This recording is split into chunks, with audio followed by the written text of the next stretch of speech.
207-550, People of the State of Illinois versus Daniel Garcia-Cordova. On behalf of Mr. Cordova, Mr. Levi Harris. On behalf of the people, Mr. Edward Seneca.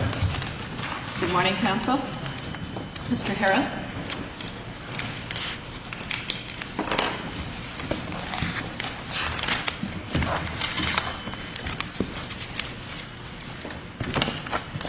May it please the court.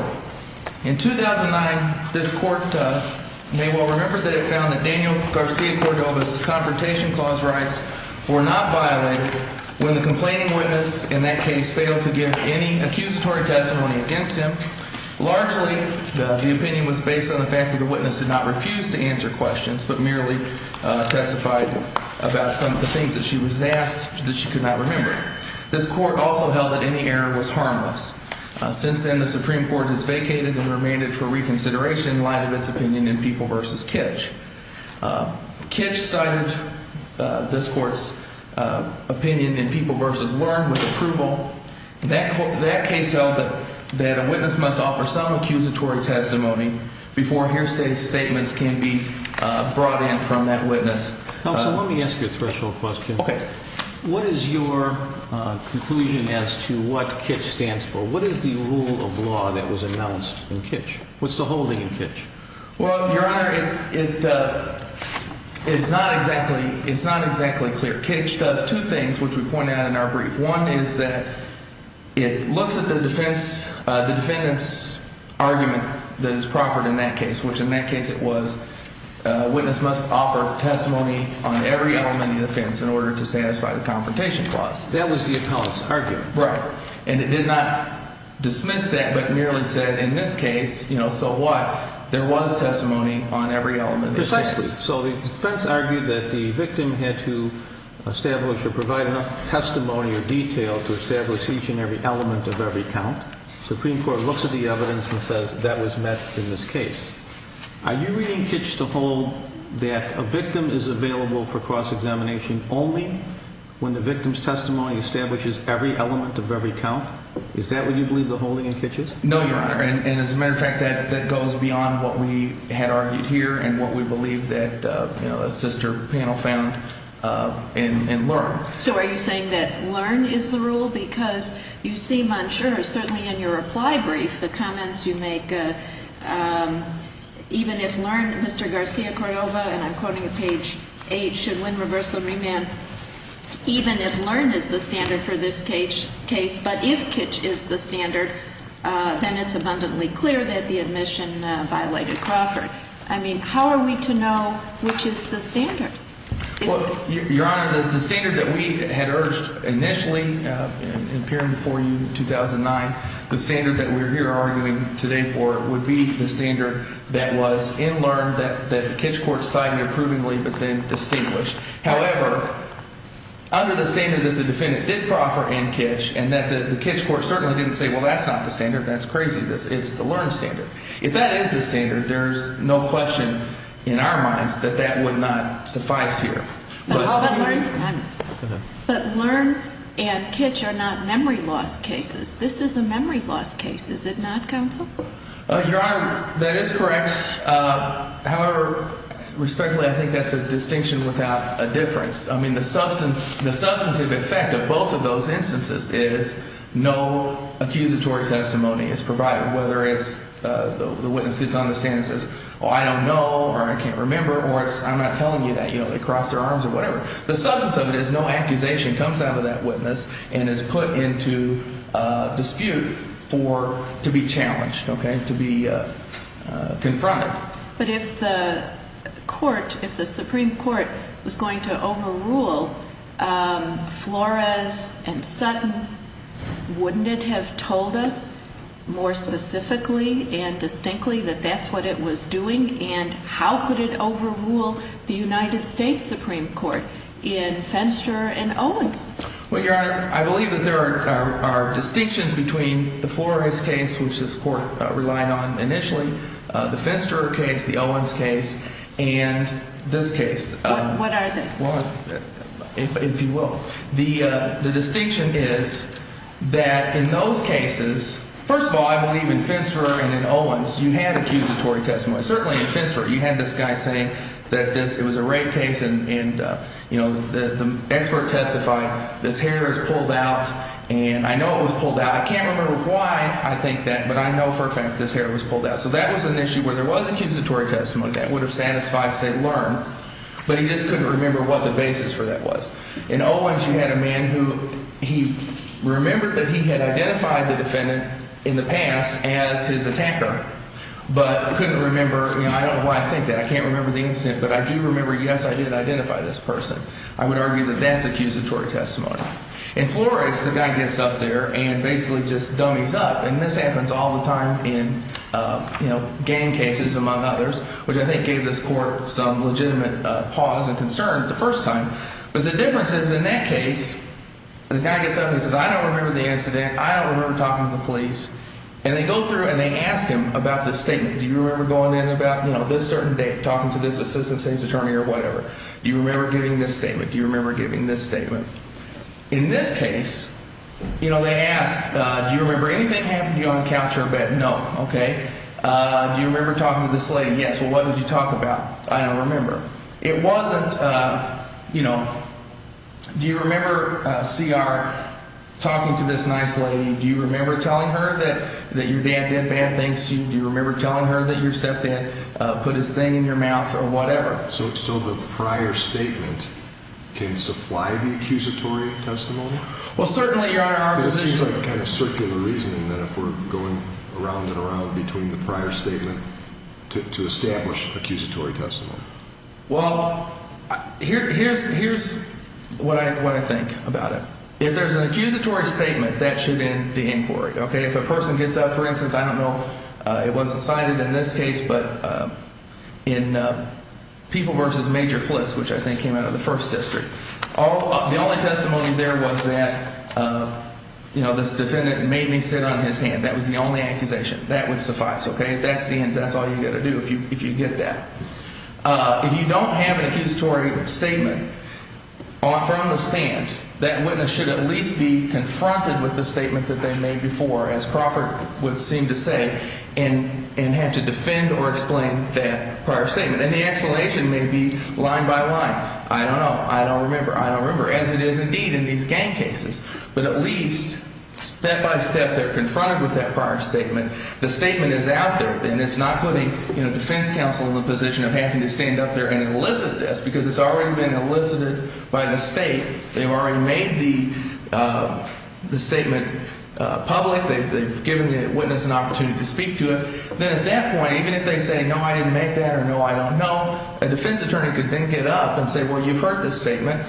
Are you telling the truth today that this is not, you didn't say this, or you don't remember this, or whatever? And counsel, what line of cases stands for that proposition that is constitutionally required? Well, Your Honor, I don't think there's any line of cases yet. This is obviously a frontier of the law, but it would seem to be a rule that would harmonize what we have out of this court in Learn and the other cases of the Finster, the Owens, Flores that this court cited before. Well, Kitch is the latest Supreme Court announcement on the issue, but you seem to be suggesting that Kitch adapted the holding in Learn. Where are you getting that in the Kitch case? I don't see that here. Well, I don't think that the Kitch court ever said that it was adopting the holding in Learn. What it did was it set forth the holding in Learn and said this case is different than that. Right, so it's distinguishable specifically from Kitch. Right. So how do you extrapolate from that they're somehow adopting the reasoning in Learn? Well, to a certain extent, this is looking at several pieces of circumstantial evidence and trying to put together what did the Supreme Court intend for this court to do on remand? What was the Supreme Court's intention? Parts of that evidence are, okay, you had a petition for leave to appeal in Learn from the state. That was denied. Okay, Learn was not vacated for reconsideration in light of Kitch. PLA was denied in that case. The Supreme Court also had the opportunity, had it wanted to quote this court's opinion in People v. Garcia-Cordova in Kitch. It didn't do so. It had the opportunity to say that's the standard or we think this argument is persuasive. Certainly the state cited People v. Bryan out of the 4th District in that case. None of those cases seemed dispositive to the Supreme Court. What it did was it cited Learn, it cited the logic of Learn, distinguished it, certainly didn't say, well, we don't find the logic of Learn persuasive, or we don't find that that's the law in the state of Illinois. And in doing that, then it went on to deny the petition for leave to appeal and Learn, and grant it, or not grant it, but deny it and vacate for reconsideration in this case, and then the cases coming next on the docket, both of which came out the opposite way from Learn. So from that, I mean, divining here a little bit, that the intention was that at least we believe the logic of Learn is more persuasive than the logic of, say, Garcia. So in a memory loss case where the witness legitimately freezes on the witness stand or has a memory loss, what is supposed to happen in those cases? Well, Your Honor, as I was sort of trying to get at before, maybe I wasn't very articulate, but you know, if there's no accusation from the stand, then what needs to happen? If there's a prior statement, it's the same thing that happens time after time after time and again in adult cases, where that witness, whether they have a legitimate memory loss or whether they are just, you know, they're afraid of what's going to happen to them on the stand, whatever, the state gets up there, takes that statement. Did you on such and such date go to the grand jury? Did you on such and such date talk to the assistant state's attorney? Yes or no? And did you on such and such date, were you asked this question and did you give this answer? They read it into the record. The witness may say yes, the witness may say no, but at that point the witness has been confronted with that statement. What if the witness says, I don't remember? Well, they've still been confronted with the statement, and that is the defense or explanation requirement there. I don't remember. Who's supposed to be doing the confrontation? You're indicating, is the state supposed to be doing the confrontation, or is it the right of the defendant to confront the witness? Why would the state have to be doing that? Well, the state's burden is the state has the burden of proof to prove guilt beyond a reasonable doubt. So that would be. I mean, ordinarily that's the state's burden to bring in prior statements, to bring in whatever it feels it has to do. If the state doesn't do that, they risk losing the case. But who's right? You almost seem to be metamorphosizing this requirement into the state has to provide the confrontation of the witness. Is that the law, or is it the defendant who has the right of confrontation? I believe that the defendant has to be provided the opportunity, and a meaningful opportunity for cross-examination. And are you saying that that's the only way that the defense can decide whether or not to cross-examine with that litany from the state? I'm saying, Your Honor, that is the only way that the defendant has a legitimate opportunity to cross-examine that does not conflict with his or her duties to, to cross-examine or to conduct effective cross-examination, because it seems to me in reading your brief, you're arguing for effective cross-examination, which is not what the U.S. Supreme Court says a defendant has the right to. Right, that's certainly not the same. And I'm trying to think of this in a practical way. I'm trying to think of what this cross-examination would look like if you have no accusatory testimony from, in this case, a little girl.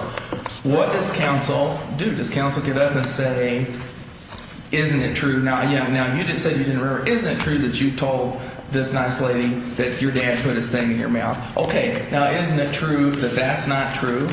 I mean, that would be extraordinary. Certainly no case that I've ever seen that the defense attorney gets up when somebody has not remembered something. And in a case where let's say there hadn't been a prior statement. In a case where there's no prior statement, then if that witness makes no accusation, you're golden. You sit down, the state can't prove its case. In this case, you know very well that somebody else is going to get up and testify for 25 or 30 minutes in great detail about what this child supposedly said. And that child's credibility is the one that's going to put your client in prison. That witness's credibility is the one that is at issue. So if she makes no accusation, how can you ever get at that child's credibility unless they're at least confronted with that statement? Well, let's get back to the holding in Crawford. Supreme Court in Crawford, and remember, up until Crawford, you had the Ohio versus Roberts, firmly rooted exceptions. There wasn't a specific requirement that the witness be on the stand at all. So the Supreme Court says, no, confrontation means the right to confront the witness. They held in Crawford, quote, the declarant appears for cross-examination at trial. The Confrontation Clause places no constraints at all on the use of the prior testimonial statements. The initial holding was appears for cross-examination. Takes the witness stand under oath. Isn't that what happened here?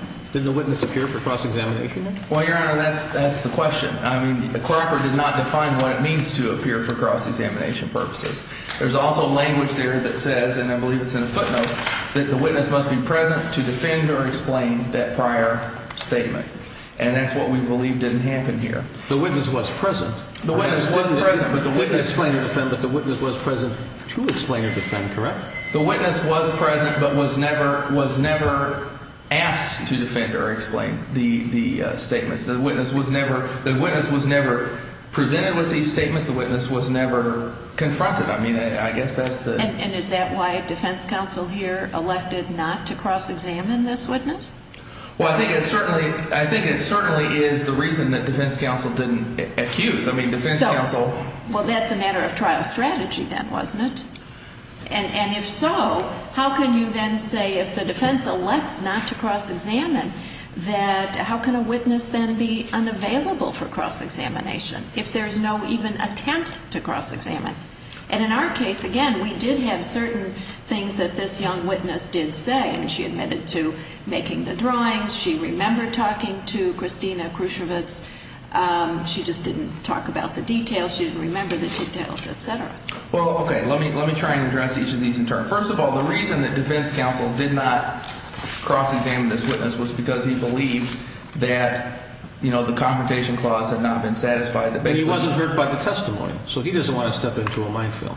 I think we are sensitive to that issue. As a matter of strategy, if a witness gets on the witness stand, freezes and doesn't provide compelling testimony against your client, you probably don't want to wade into that minefield. However, is that a problem for the court? Is that a problem for the law? If you have the right to do something and you choose not to for strategic reasons, why is that a problem for the prosecution? Well, Your Honor, I believe it's a problem for the Constitution. Again, in this case, I don't think it was simply a matter of, well, I'm not going to cross-examine this witness because there was no accusatory or because there was no testimony that could put my client in prison. So this is very good. It was, I'm not going to question this witness because the state hasn't done what it needs to do. And then they renewed their earlier motion to keep out before Krushevitz testified, or at least after she testified, and they wanted to have it stricken. It wasn't just a situation where, again, if you don't have a prior statement, somebody gets up who's the complaining witness, they dummy up, they have a memory loss, they don't provide the testimony they need to do. That's great. We might as well sit down, we're all going home, and there's going to be no conviction.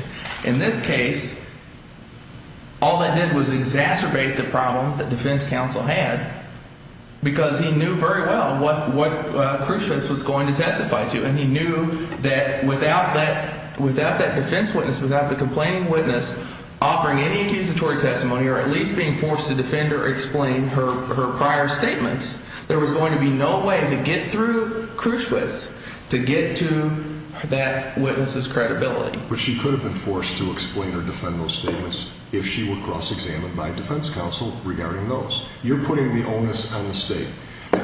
The Supreme Court in Owens said that ordinarily a witness is available and subject to cross-examination if the witness is on the stand, under oath, and responds willingly to questions. We had that here, did we not? The witness was on the stand, under oath, and never didn't respond. I mean, there was some shaking of the head and things like that, but there was never any indication that the witness shut down or simply refused to answer a question, correct? No.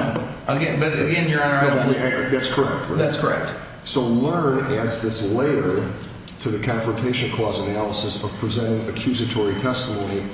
And did that come out of whole cloth? Was that just, where did that come out of in Learn?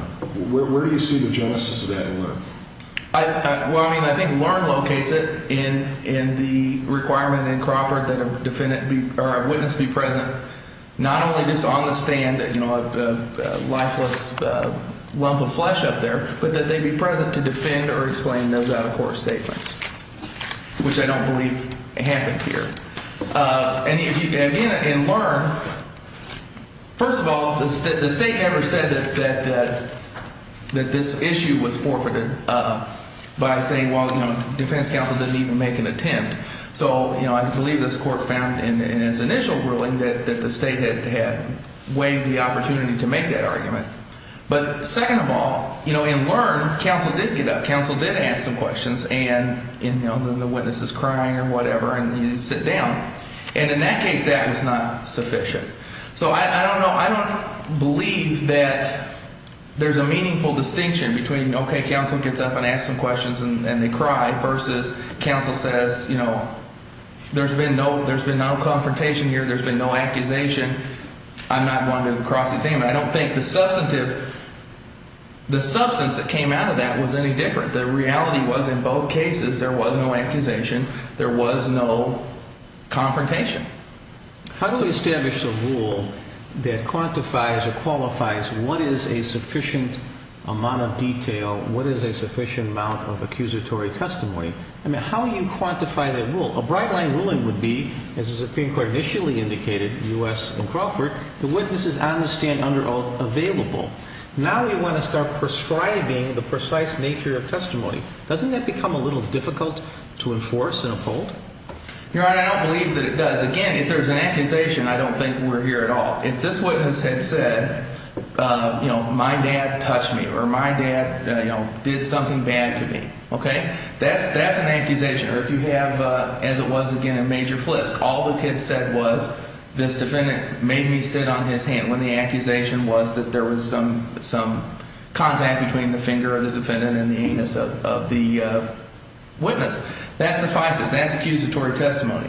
If you don't have that, then all you have to do is what you do in every adult case, in every case, certainly with gang members or something like that, is you take the statement, you go through, and you give that witness the opportunity to defend or explain that. And so again, does the accusation have to be in each and every element of every count? Or is it just a general? Are you talking about the first part I talked about where there's got to be some accusatory testimony? I think some accusatory testimony is some accusatory testimony. But it doesn't have to. So you're not advancing the position of the appellant in Kitchener, are you? No, Your Honor, we're not. Our position consistently all along, I think even from trial, I mean the whole reason that the trial was thrown into such disarray is because Learn came down right then and changed things. So our position all along has been the position that Learn took, which is that there needs to be some accusatory testimony, not necessarily on every element of the offense, but some accusation, something that a defense attorney can then get up and assail, okay, or exploit. Well, you're citing Learn as standing for the opinion of the Second District. This case was also published. In this case, is not consistent with the holding of Learn, is it? No, Your Honor, but there again, this panel's decision in Garcia-Cordova was vacated and Learn was not, or at least it was vacated in light of Rolandes G. Came out the same way with a tacked on harmless error analysis, plus a significant portion that disparaged this court's analysis in Garcia-Cordova, and the court didn't grant petition for leave to appeal to the state, didn't vacate it, denied petition for leave to appeal, left that intact, and not only that, but cited a pretty good chunk of it in its opinion in Kitch.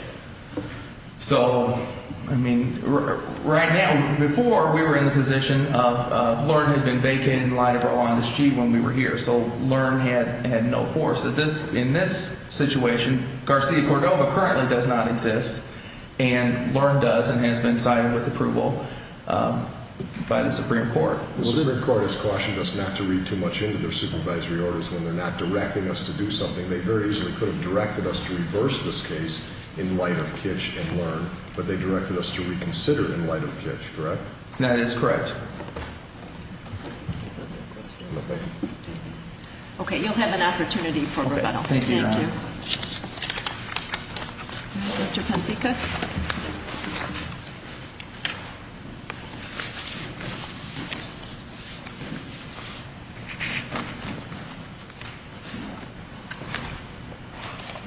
May it please the Court. Good morning, Your Honors. My name is Edward Seneca. I'm arguing Sorry, I mispronounced your name.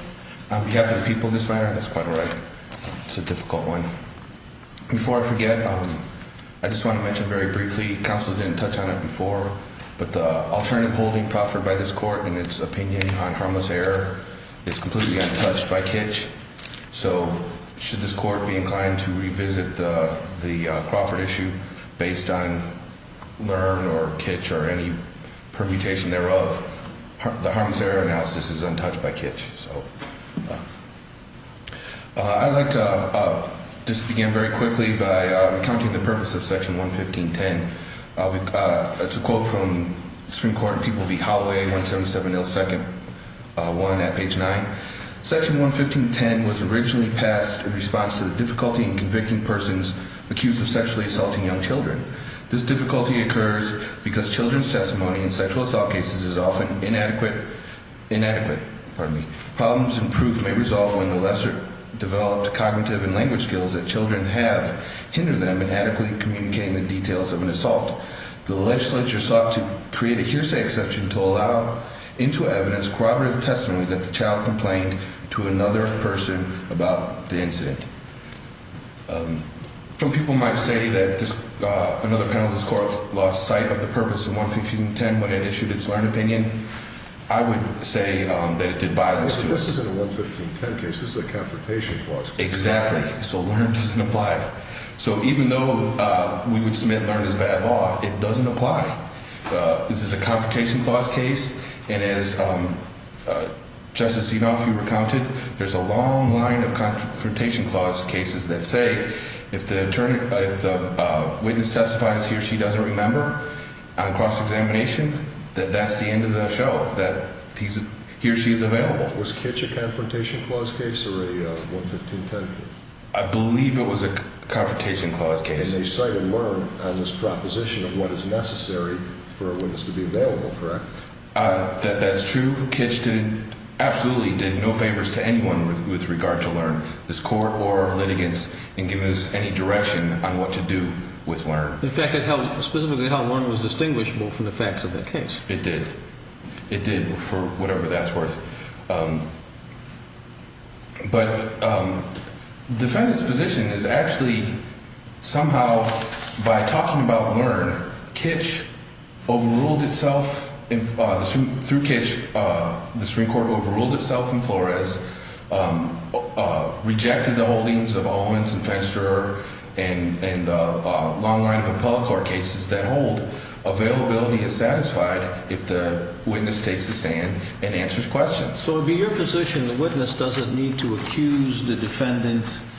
The witness does not have to provide a specific level of testimony. Is it your position that as long as the witness is on the stand available for cross-examination, if the witness totally freezes, that would satisfy the confrontation clause? No, I think Rolandus G.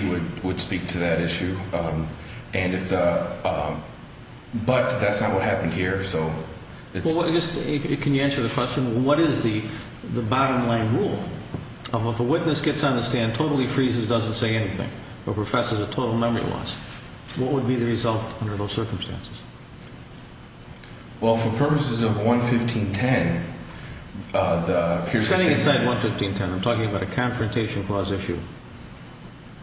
Does that satisfy the confrontation clause? Yes, it does. Okay. Definitely does. Well, that would have to be your position, wouldn't it? Yeah, it definitely does. And why is that? Well, because of the long line of cases that say it is so. As long as the witness is up there taking the stand and responding to questions, they're available for cross-examination. So you're saying it turns on the right to confront as opposed to effective confrontation? That's what I'm saying, and that's what the cases say, as Justice Zinoff pointed out when she was speaking to defense counsel. Like I was saying, Kitch did us no favors with regard to Learn, but there's, Justice Hudson, you asked, is there a holding that we can discern from Kitch? Absolutely not. There was no analysis. There was no discussion of a standard. In order for the court to have done what defendant wants it to have done in Kitch, the court would have had to overrule the long line of Supreme Court precedent of the United States Supreme Court precedent, its own precedent, and all the appellate court precedent. And we're supposed to surmise that it did it by implication in Kitch. The defendant's asking this court to blaze a trail where that's already been well trodden, and there's no reason to depart from it. that being said, I really don't have very much else to say unless the court has any further questions. What's your response to the argument that this some accusatory testimony can be reached by a Q&A regarding the prior statement? I'm not buying into defendant's argument in the first place, but even if I were, even if I did, I think it happened here. Again, we're talking about a very young child, and the assistant state's attorney attempted to elicit testimony from the victim regarding the charged conduct. The child responded, "I don't know." Then she went to the pictures which depicted the charged comment. "Do you remember drawing this picture?" "No." "Do you remember drawing this picture?" "No." And each one of those pictures depicted an act charged in the indictment. So, I mean, it's not as if the assistant state's attorney asked one question: "Do you remember speaking to Ms. Kruszwitz?"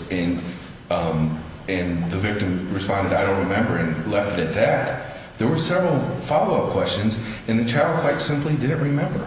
And to the extent that defendants advocating we treat a child, a 6-year-old child, like we would treat an adult witness on the witness stand, I think that too flies in the face of 11510. I mean, we're cognizant of the fact that children have difficulty remembering, they have difficulty communicating their ideas.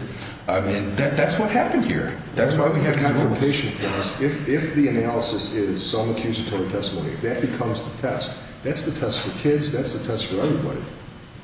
I don't think we can have a test under the confrontation clause for children, witnesses, and then a different test for adults. Right. If this court were to buy defendant's argument, I agree. I completely agree. It would be the test for everyone until this statute was changed. Defense counsel indicated that he didn't think there was much difference between the victim and Learn breaking down and crying and the fact that the victim in this case really had memory loss because effectively there was nothing to cross-examine. And doesn't the fact that there really isn't anything to cross-examine affect the right of a defendant for cross-examination? We're not even talking about effective cross-examination, but now I'm asking about the right. Right. I tried to speak to that previously, Justice Zinoff, and maybe I misspoke. No, but this is, I mean, you've touched on it, but I think this is important. It is, because the long line of cases I'm talking about talk about memory loss. They talk about when a witness says, "I don't remember." The witness in Owens didn't remember being beaten by the defendant. He said he didn't remember, and so the defense counsel has something to cross-examine about. As opposed to a witness crying or, as in Rolandus, refusing. Exactly. Is that right? Exactly. That is, a different situation, but it's not a situation presented by this case. So, like I said, the Supreme Court didn't do us any favors talking about Learn the way it did in Kitch without really saying what it was doing. And, the people's position would be that Kitch simply doesn't apply. It has no relevance to the outcome of this case. If there are no other questions, thank you very much. Thank you. Mr. Harris?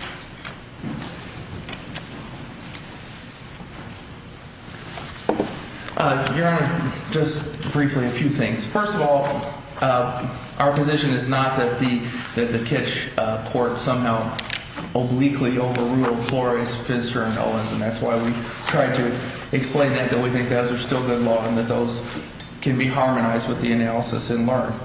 I believe that if you go back and look at the cases that have operated with this analysis so far, that this business of whether there's some accusatory testimony or whether at least that defendant was confronted with the prior statements and asked, "Do you remember this?" or "Did you say this?" whatever.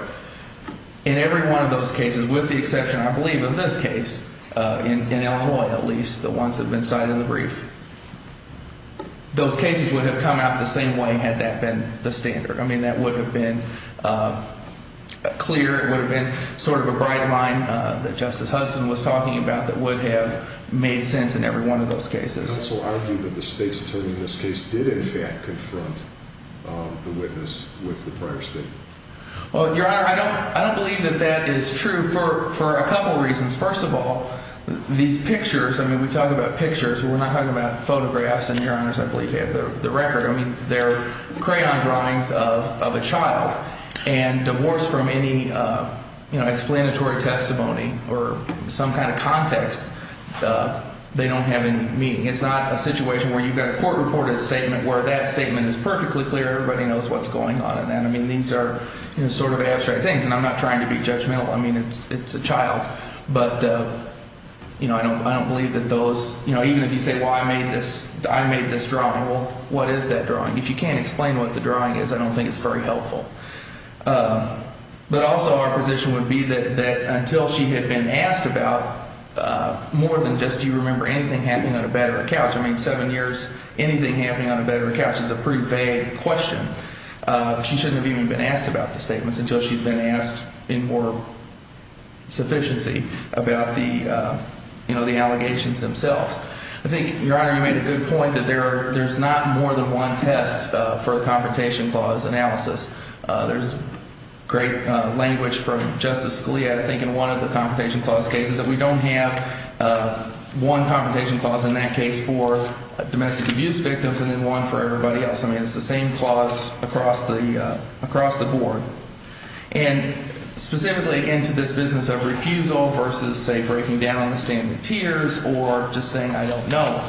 I don't think that a defendant's Sixth Amendment rights should turn on the locutions and the verbiage that a kid says, whether it's, oh, I don't remember, or I'm not telling you, or I'm sad, for a couple reasons. One, the substance is the same, that there's no accusation and there's been no confrontation with that prior statement, those prior testimonial statements. But number two, and I'm not suggesting that state's attorneys here or anywhere are venal, but there would be no incentive for state's attorneys to get witnesses to do anything other than get up there, state your name, rank, and serial number, and then if all you want to do is that, sit down, then it's up to the defendant to get up and do something with that. I don't believe that's a very effective way to safeguard a defendant's Sixth Amendment rights. Lastly, I'm happy to speak to the harmless error. I realize we didn't get into that in the opening argument, but I believe that we're in a different position now than we were in June of 2009, where in that case we were talking about a hypothetical error. This court found no error. In this case, if the court finds error, then I believe the harmless error analysis should be performed anew. That this man is, sitting for a significant portion of his life in prison, and at that point, if the court finds error, that conviction resulted from a trial that was riddled with error. I believe that the central harmless error analysis, you go all the way back to Chapman, is whether the state has proven beyond a reasonable doubt that the erroneous evidence did not contribute to this verdict that came out of this jury. All these other tests that we have are just tools to get at that basic question. We don't have different tests for harmless error. Your argument based on Learn, it could be argued that it actually turns the confrontation right around, that the state must first confront the alleged victim with the statements that were made, or confront the alleged victim with facts concerning the offense before, and really the Confrontation Clause, that right is the defendant's right of confrontation. But this Learn analysis and the way you read it, or the way you're espousing it to us, seems to indicate that it turns it around, that the state actually has to confront the witness first, and then that opens the door to confrontation by the state. I believe that what needs to happen is that there needs to be a meaningful opportunity, and I don't believe that opportunity presents itself unless, you've got an opportunity, but what is it worth if what you have to do is get up there and ask all of the damning questions that never came out. You've got to be both the state and then turn around and put on your defense hat and try to eviscerate those things. So I'm not arguing that the defendant, that the state has to get up and do the defendant's dirty work for him. But conversely, I'm not comfortable and I don't think the Constitution is comfortable with something that says that, again, all the state has to do is put that witness up there, ask him a few preliminary questions, and then that witness sits down. Well, okay, he's appeared. Now let's trot out, the six witnesses who heard his 6 prior statements and put those all on the record. But is that really what we're talking about here? It isn't like the state puts a witness on the stand, asks them, as you suggest, name, rank, and serial number, and then sits down. In this case and others, there's questions. If, in fact, there's legitimate memory loss or there's legitimate freezing of the witness on the stand, that's a little different than simply putting a witness up, asking them some preliminary questions and sitting down, isn't it? Well, respectfully, Your Honor, I believe that if this court's opinion in Garcia-Cordova the first time around were the law, I don't think anything more would be required than name, rank, and serial number. The witness gets up there, answers every question put to them, which is, what's your name, what's your rank, what's your serial number. But how do you fall under even the memory loss doctrine then? The state couldn't even argue memory loss because the state didn't even question. So I think that example is a little extreme, isn't it? I believe that it is extreme. It's an attempt at reductio ad absurdum, and I would say that is the path we would be trying down if Garcia-Cordova, as it was originally, remained the law. Thank you, Your Honor, for your time. At this time, the court will take the matter under advisement and render a decision in due course.